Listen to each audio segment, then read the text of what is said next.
Okay guys, thought I'd make another video on semi-precious metals. So, let's talk about nickels. Nickel is a industrial metal, or a base metal, right? So, it has intrinsic value. If we keep on devaluing the dollar, printing money, and going into debt, now there's no limit to how much value the dollar could lose. So therefore there's no real limit in dollar terms how much precious metals and semi-precious metals could go up, right?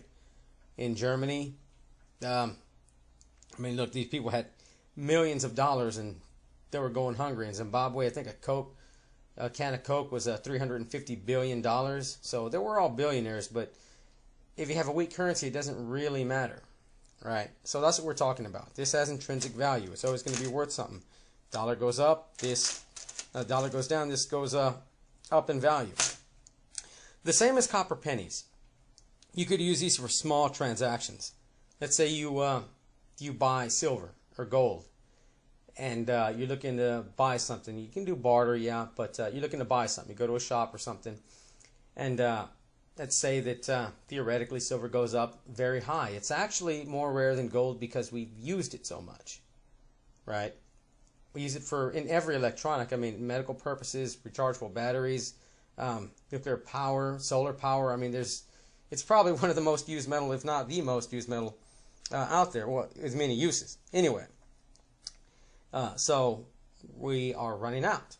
So silver could go up big time. Gold, well, it's going to go up too. So let's say you wanted to buy eggs or something, or bread, or you wanted to buy a little bit of meat or something. Well, if silver goes up way too high, you're going to have to buy quite a bit. You want to go and get a dozen eggs, or you think you're going to get 10 dozen eggs or something. That's going to probably go bad or get stolen before you use it. The bread will turn moldy if you go to get a loaf of bread and you got to get a whole damn backpack full of it, right? So this would be for small transactions. That's the plan. Now, there's people that are hoarding them, thinking that someday if the laws are no longer protecting them, they'd melt them down.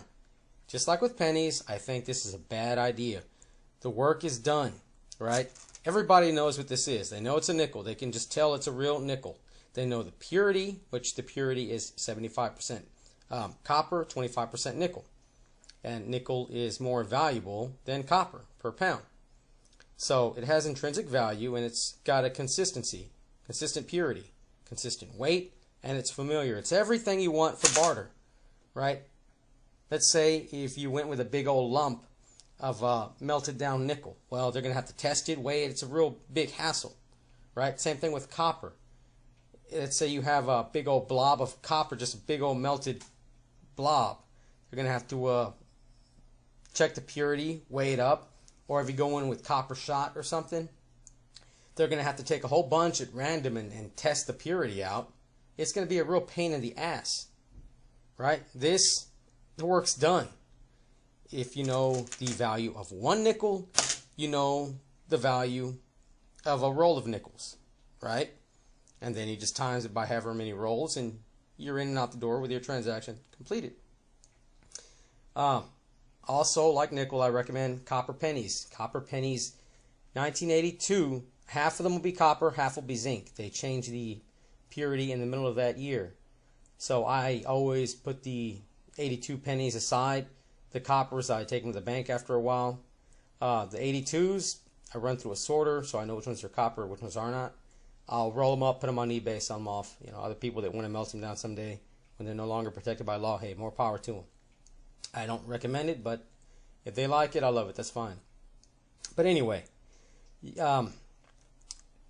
as far as pennies go, 81. I recommend 81 for yourself, hoarding, and below. From 81 to, I believe it's 59, 1959, are going to be memorials, right? Hoard those. That's what you want to use for barter. After that, it's going to be the wheat cents. They're going to have a bit more premium Just like with silver, you've got Roosevelt dimes and Mercury dimes. The Roosevelt dimes go for a bit higher premium.